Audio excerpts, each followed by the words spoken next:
Osvaldo, gracias Isabel.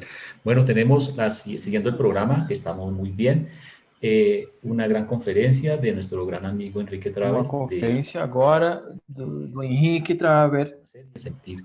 Debo que tem a decirles ver com conhecer e sentir. Dizer que o Henrique está casado, 5 hijos y 5 tem nietos, 5 filhos e Enrique 5 es netos. Henrique é advogado e presidente economista, ejecutivo de Copag, presidente una executivo empresa brasileña de de uma comercio empresa de materias primas agrícolas. Enrique nació en España y vive en Brasil desde hace más de 50 años. Reside en Curitiba, Paraná, en el sur de Brasil.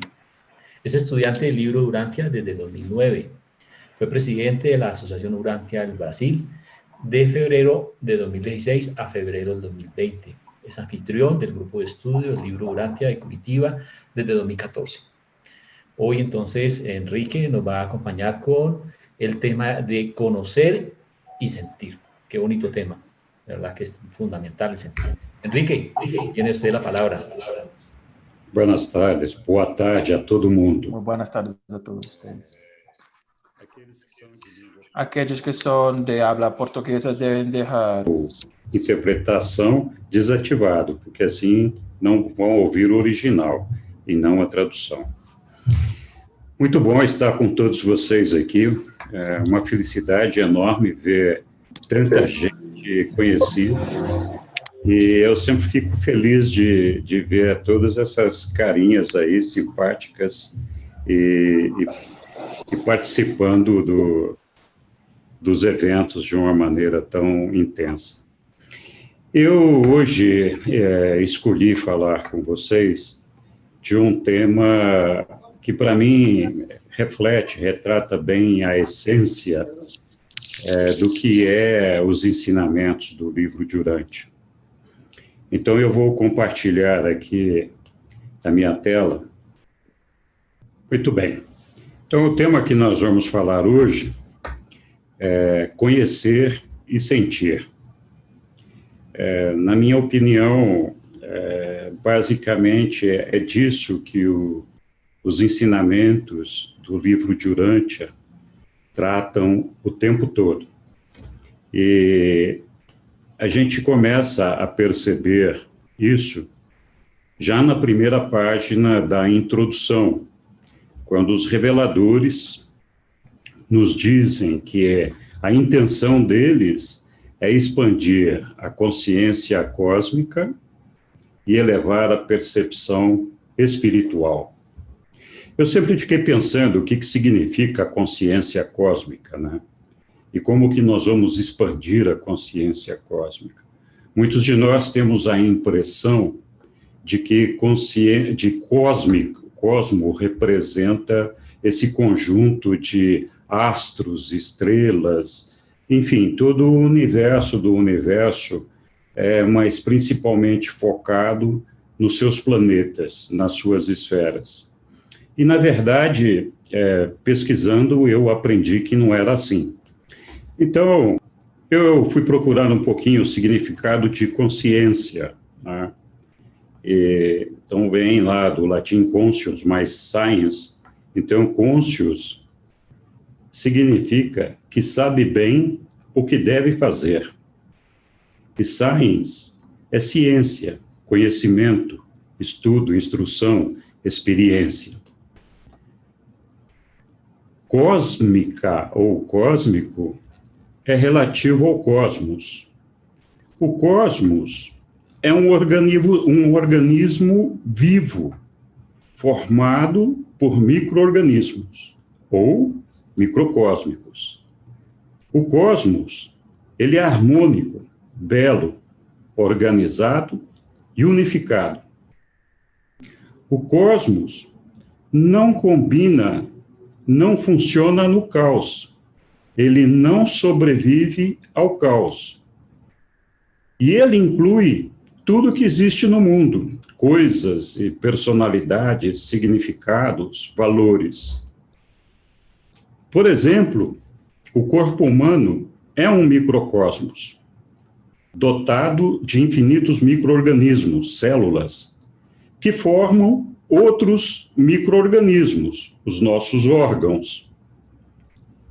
Então, dá para imaginar bem que se no corpo, que é um microcosmos, algo não está bem, aquilo que não está funcionando bem no corpo precisa ser reparado, precisa ser substituído, talvez excluído, para que o corpo volte a se reequilibrar ou se reconfigurar, e que ele possa alcançar uma unidade.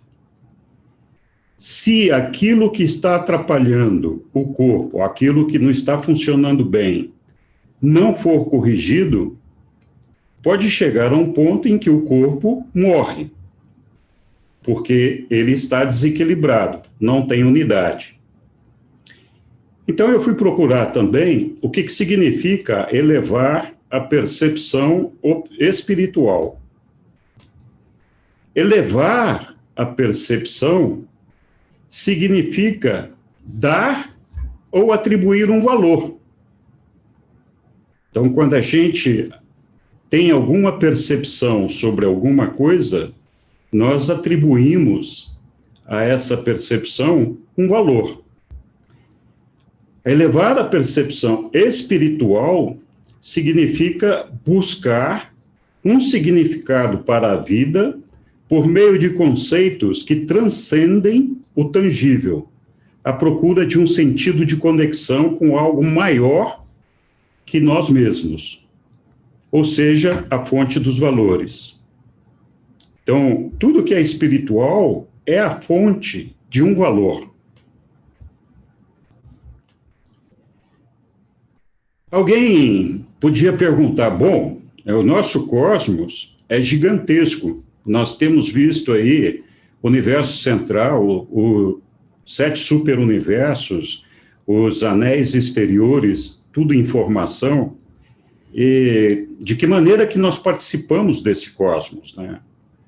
O nosso Pai Universal é o criador desse cosmos, e o controlador e sustentador do cosmos. Então, independentemente da nossa vontade, ele controla e sustenta esse cosmos. E parte do cosmos está em informação, os 7 superuniversos, nós e os 4 anéis dos espaços exteriores. Existem muitas coisas dentro desse cosmos. São coisas e personalidades. Então, muitas coisas dentro do cosmos que são controladas e sustentadas pelo Pai Universal não requerem a nossa participação. Por exemplo, quando a gente fala da gravidade. Quem controla essas órbitas de todos os planetas e de todas as esferas que estão por aí nesse gigantesco conjunto de universo dos universos e faz com que as coisas funcionem de uma maneira mais ou menos organizada? Quem dá a luz para o sol? Quem faz a chuva? Então, essas coisas são controladas, criadas e sustentadas pelo nosso Pai Universal. Nós pouco podemos interferir nessas coisas. Também alguém me falou, ou me perguntou, dizendo o seguinte: bom, se o cosmos é uma coisa que tem que ser equilibrada, perfeita, organizada, uniforme, como que nós podemos explicar esse cosmos nosso imperfeito que está evoluindo para a perfeição? É um cosmos, então, que não está equilibrado, não está unificado. A minha maneira de ver é que esse cosmos, ele está em gestação, em formação. É como se fosse um feto no ventre de uma mãe. Então, assim como um feto em desenvolvimento no ventre de uma mãe precisa que esse desenvolvimento encontre os elementos em harmonia, em equilíbrio, em perfeição, para que esse feto possa ser formado, até que ele possa nascer, O nosso cosmos, esse que está em formação, esse que ainda é imperfeito e está em evolução, é uma gestação, é um feto. Ele estará completo quando alcançar a maturidade. A maturidade seria a perfeição, o estágio de luz e vida, depois, mais tarde, a transcendência do tempo. Ora, se nós pensarmos, então, que o cosmos, ele demanda, ele exige essa harmonia, essa beleza, esse equilíbrio para alcançar uma unidade, não é difícil compreender que o cosmos possui leis intrínsecas e indispensáveis ao seu desenvolvimento. E são leis naturais, que fazem parte do cosmos, para que ele possa evoluir de forma harmônica, bela, coordenada, organizada e unificada.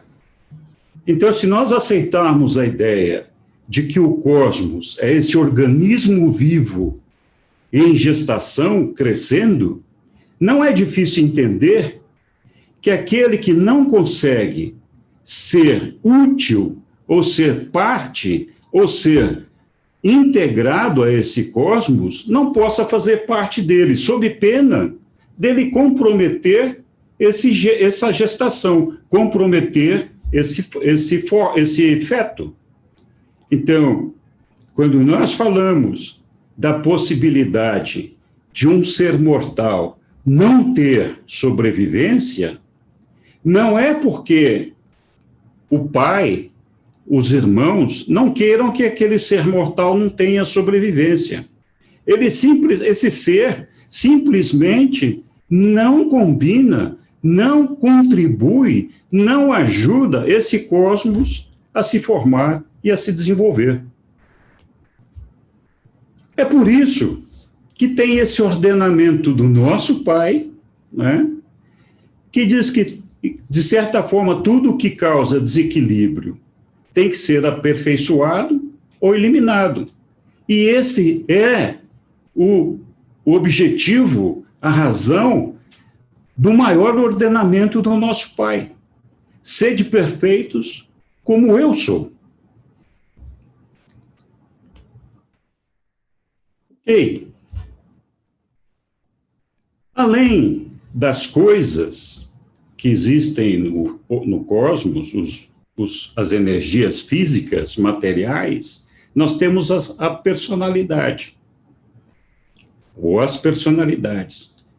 O nosso Pai dotou as personalidades de livre-arbítrio, para que esses microcosmos que somos nós, as personalidades, se desenvolvam e possam fazer uma opção de participar ou não desse macrocosmos. Então, essa é a razão do livre-arbítrio. As coisas, a energia física, as coisas mecânicas, elas são previsíveis. Então, as órbitas dos planetas, a gravidade, a rotação dos planetas, a natureza, os ecossistemas, a gente pode ver um ecossistema como que os animais, a natureza, as plantas, acabam se organizando de uma forma a criar um ecossistema autossustentável. Então, essas coisas físicas, mecânicas, elas são previsíveis. As coisas formam sistemas, ambientes e objetos, que compõem uma diversidade muito grande. Basta observar o universo, a quantidade infinita de coisas que nós temos presente nele, que compõem uma diversidade que nós chamamos de quantitativa. Essa diversidade, que basicamente são as energias físicas, materiais, elas têm como propósito, função, servir as personalidades. É por isso que elas estão lá. Se não houvesse personalidades, não haveria necessidade de ter planetas, de ter energias materiais, de ter... Então, tudo que nós temos de energia material e coisas no cosmos tem o propósito de servir as personalidades de diferentes formas, para a autossustentação das personalidades, para o aprendizado, para o conhecimento, para a educação, o interrelacionamento, etc. Mas todas essas coisas têm esse propósito.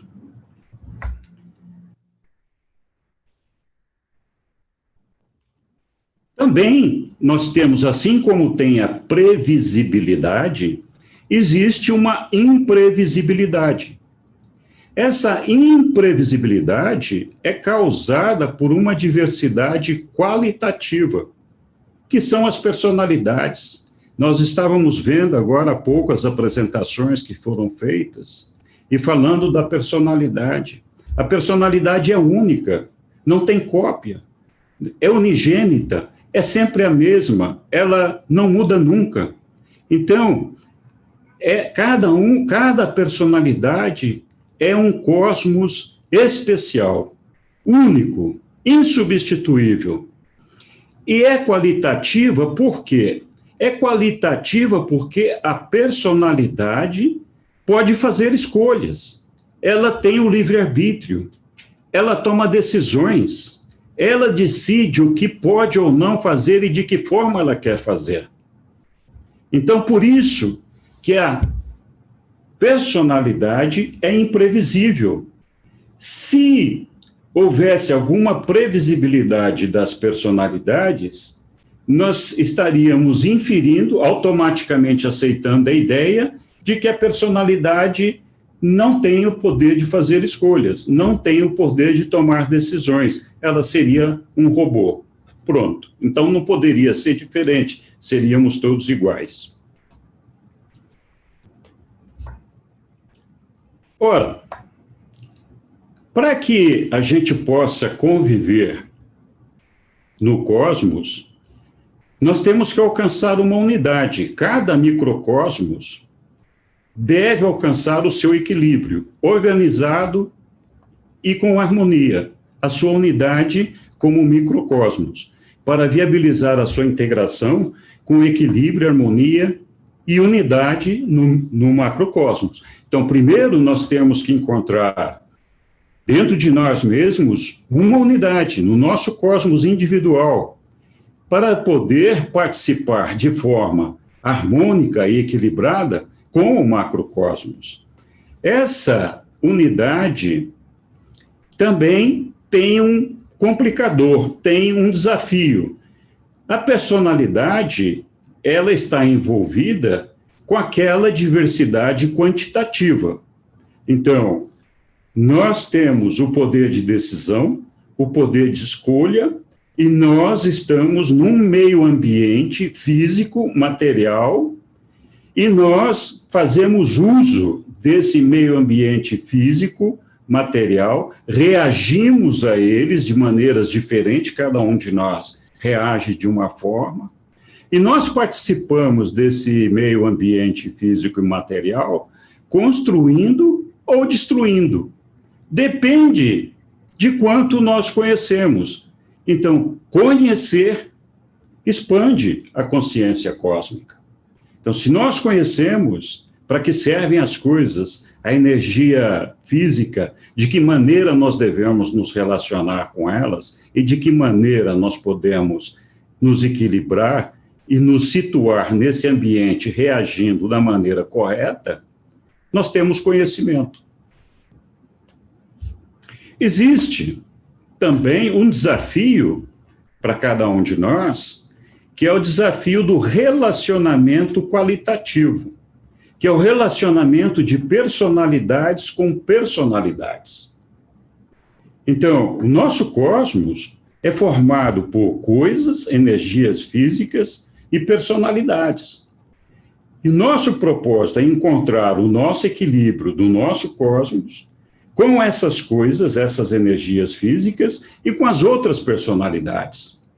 Então, para esse relacionamento com outras personalidades, existe um trabalho que é de reconhecer a existência de outras personalidades, aceitar essas personalidades, ou podemos reagir de uma maneira indiferente, ou ser destrutivos, ou negar essas outras personalidades.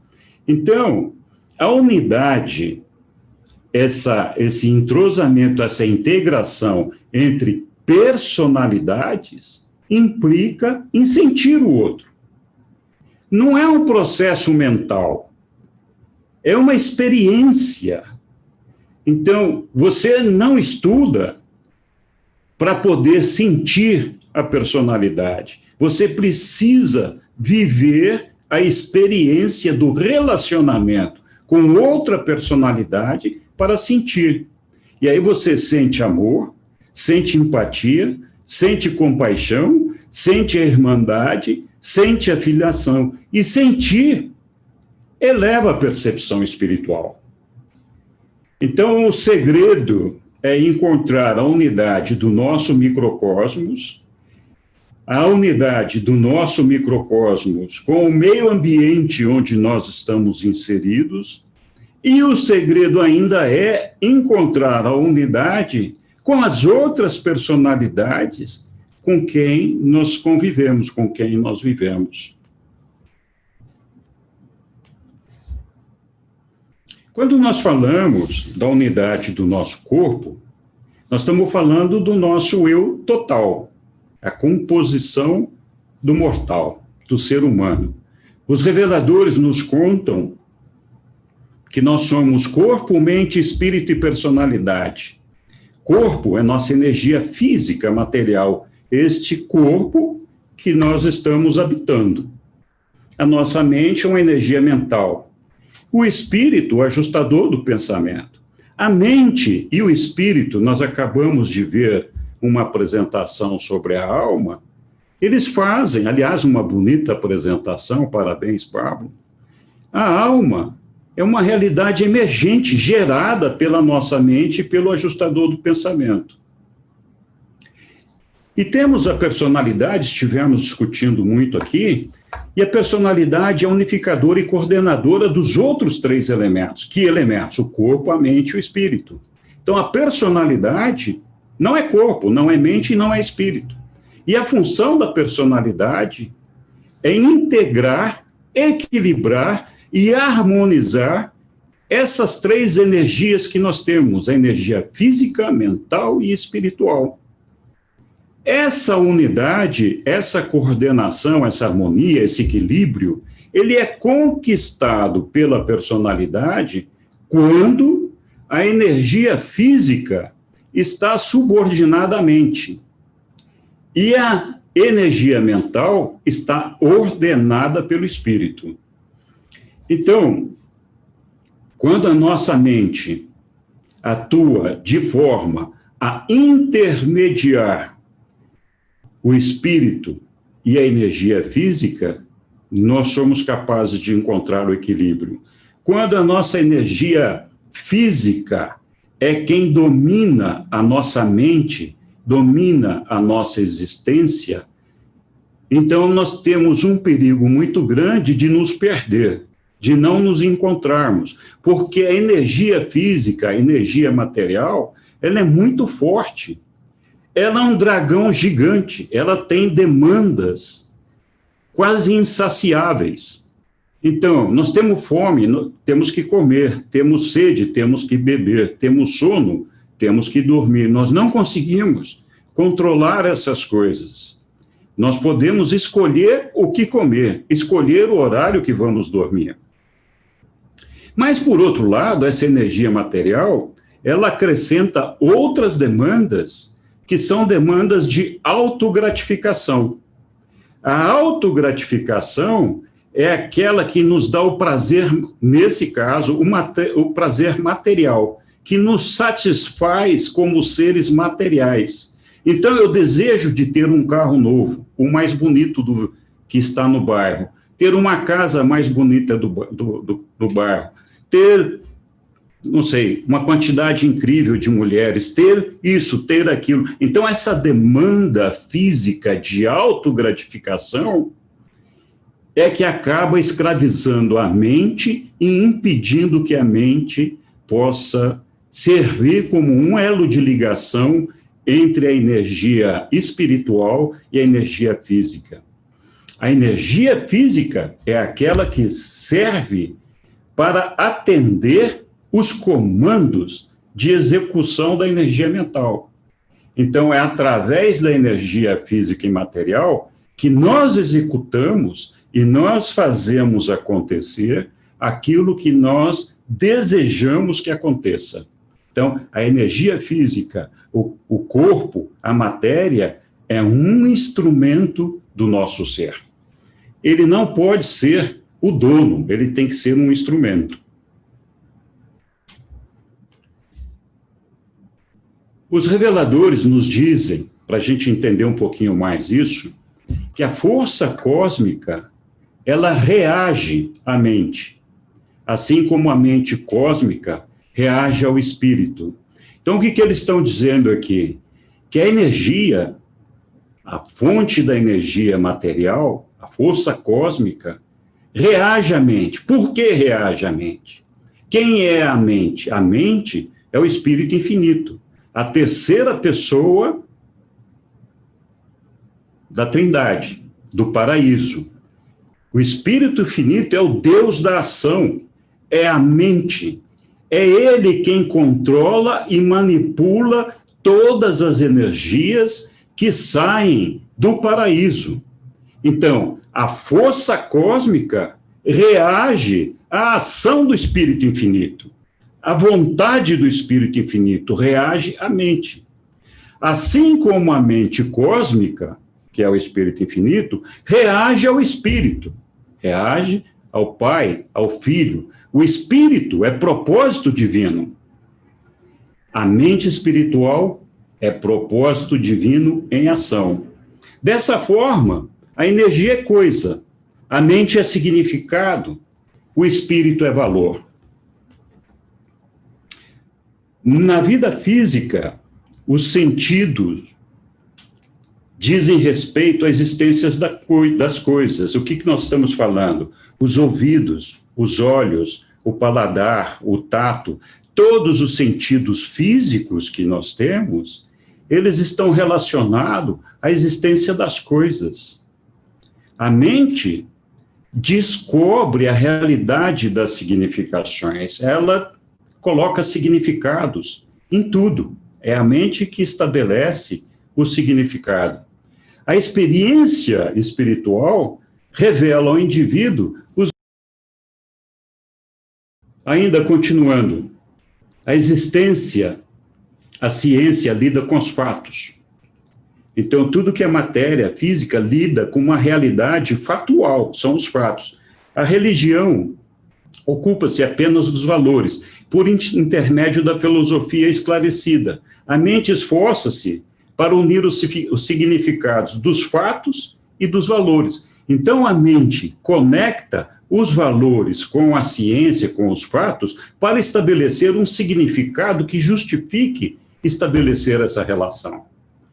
Assim, é que a gente chega a um conceito de realidade completa. A mente não pode jamais obter êxito nessa unificação das diversidades da realidade, a menos que esteja firmemente consciente das coisas, conhecer, dos significados intelectuais e dos valores espirituais, sentir. A unidade existe apenas na harmonia da triunidade da realidade funcional, e apenas na unidade existe a satisfação da personalidade quanto à realização da constância e da coerência cósmica. Então, as coisas são percebidas pelo corpo, energia, né? Os significados são identificados pela mente. A mente transmuta os valores do espírito em significados do intelecto. Os valores são sentidos na alma e percebidos na mente. A mente conhece a quantidade, a realidade e os significados. Lembram? Nós falamos lá atrás. A quantidade está relacionada a diversidade quantitativa, as coisas, tudo que é de energia física. Os significados é aquilo que nós traduzimos, seja de coisas ou de coisas relacionadas com valores. A qualidade, o valor, ele sempre tem uma fonte espiritual. Todos os valores de nossa vida, os verdadeiros valores, eles têm origem no espírito. E a gente só pode perceber esses valores através do sentimento, ela é sentida. Quem sente a criação mútua da mente, que conhece, a mente conhece, e do espírito solidário, que torna essa coisa real, a alma. Então, para dar um exemplo aqui das coisas, significados e valores. Por exemplo, o meu corpo, ele percebe outros corpos. Qualquer corpo que se aproxime do meu, o meu corpo pode perceber. Vamos tomar um exemplo de que apenas corpo de pais, todas as pessoas que são pais, se aproximem de mim. Então, o meu corpo não faz diferença se esse corpo é um pai, é uma mãe, é uma criança, é um adulto.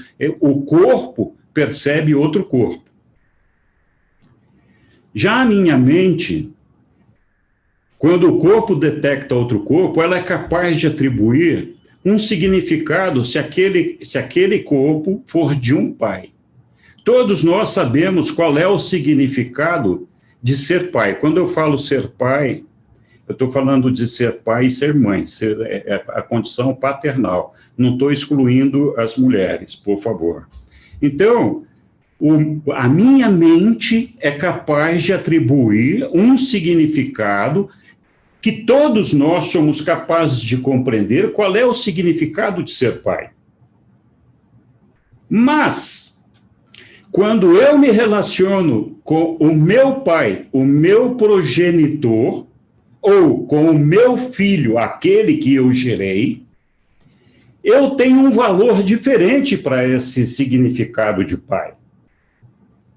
Então, eu percebo o meu pai, eu sinto, é um sentimento, sentir o meu pai de uma maneira diferente que a minha mente atribui ao significado para todos os pais do mundo.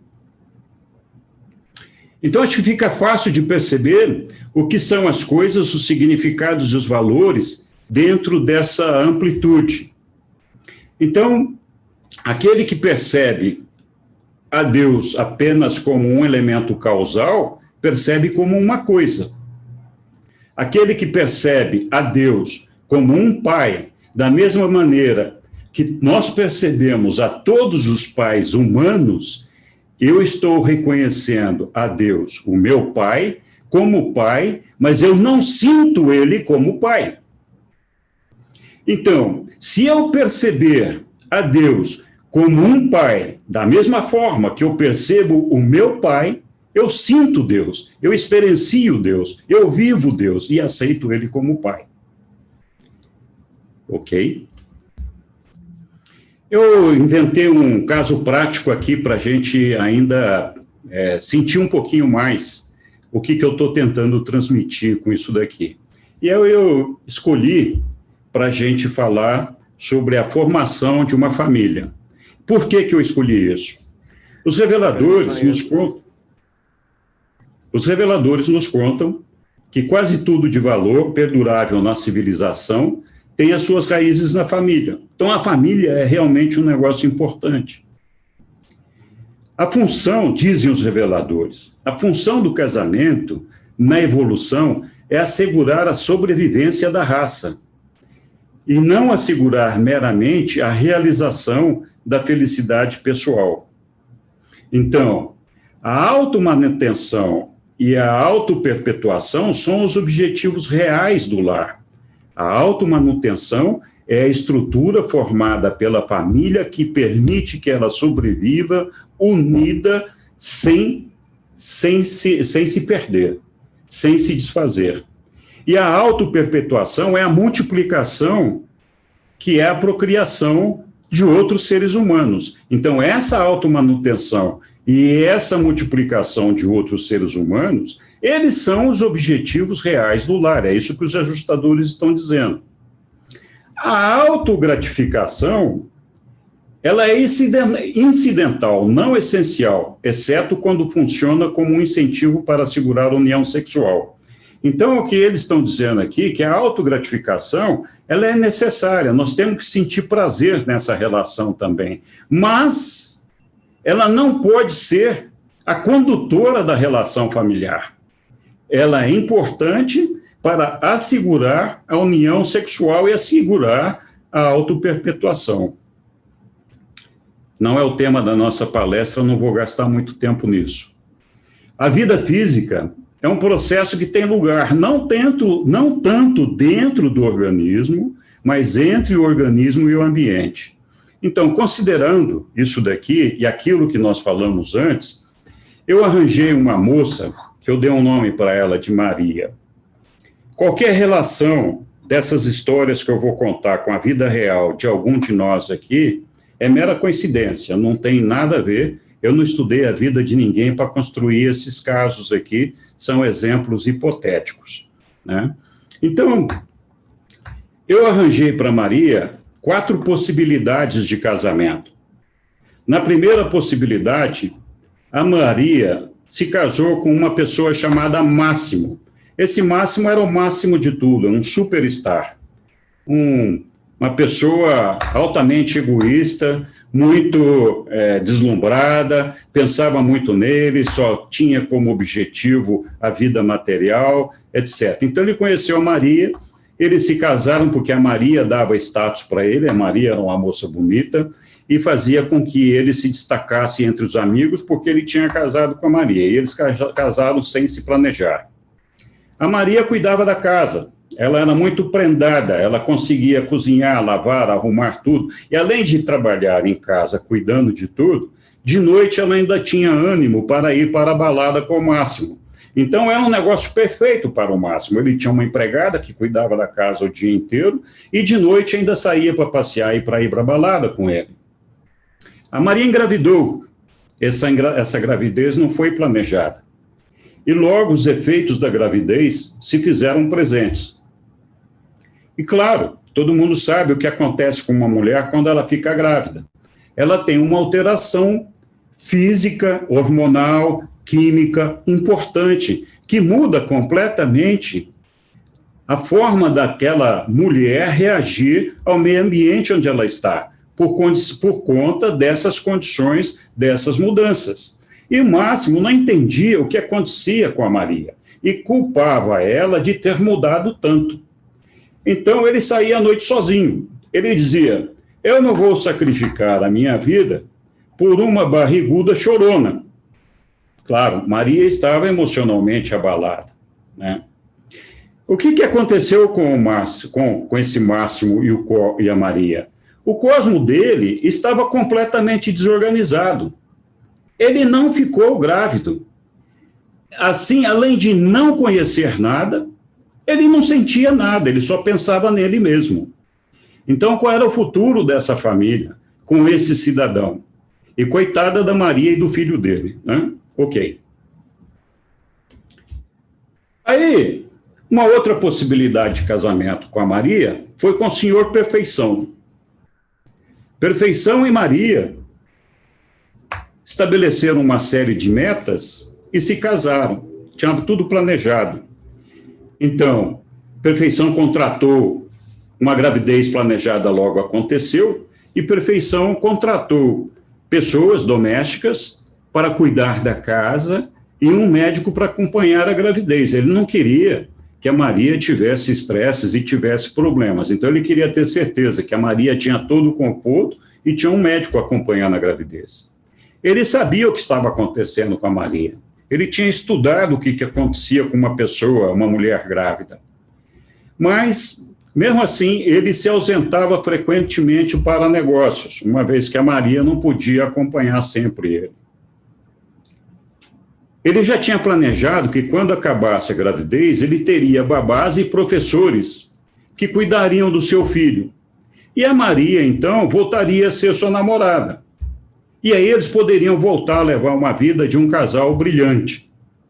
Então, Perfeição cuidou de dar assistência, de organizar, planejar o seu cosmos, mas ele não ficou grávido. Ele não sentiu o valor da gravidez e do filho. Ele não compreendia exatamente o que significava a responsabilidade de ter um filho.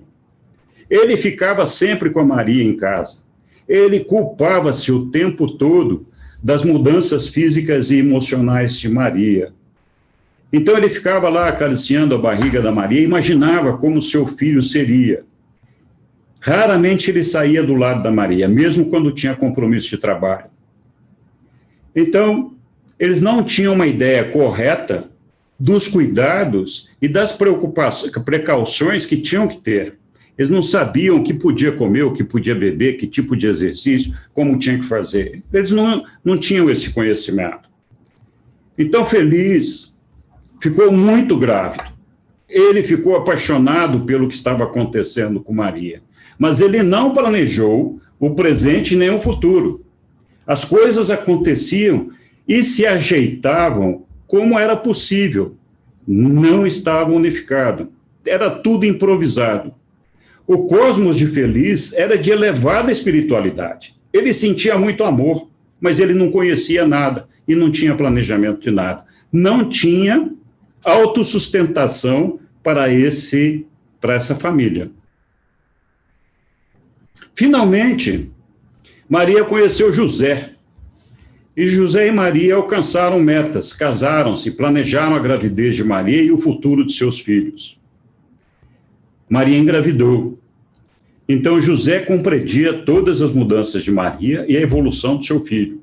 Ia ao médico, fazia os treinamentos com Maria, fazia os exames e cuidavam de tudo que precisavam cuidar. Ele se ausentava só quando precisava, ele só não estava ao lado de Maria quando as coisas eram inevitáveis, ele não podia deixar de se afastar dela. Em casa, José cozinhava. Ele fazia a comida e eles comiam e bebiam o que ela podia. Ele era cúmplice, compartilhava as experiências com amor e segurança. José ficou muito grávido, ele curtiu a gravidez, planejou como viveriam depois do nascimento do filho. Ele sabia exatamente o que estava acontecendo com Maria, sabia o que estava acontecendo com o filho e sabia qual era o futuro que ele queria para a família. Então, o cosmos de José estava unificado. Ele amava a sua família e tudo o que estava acontecendo. Ele estava plenamente consciente do seu cosmos. Ele conhecia e apresentava uma forte elevação espiritual. Ele sentia. Então, esse foi o propósito da nossa conversa aqui. Conhecer e sentir. Eu espero que eu tenha conseguido transmitir um pouquinho daquilo que eu queria mostrar para vocês. Muito obrigado.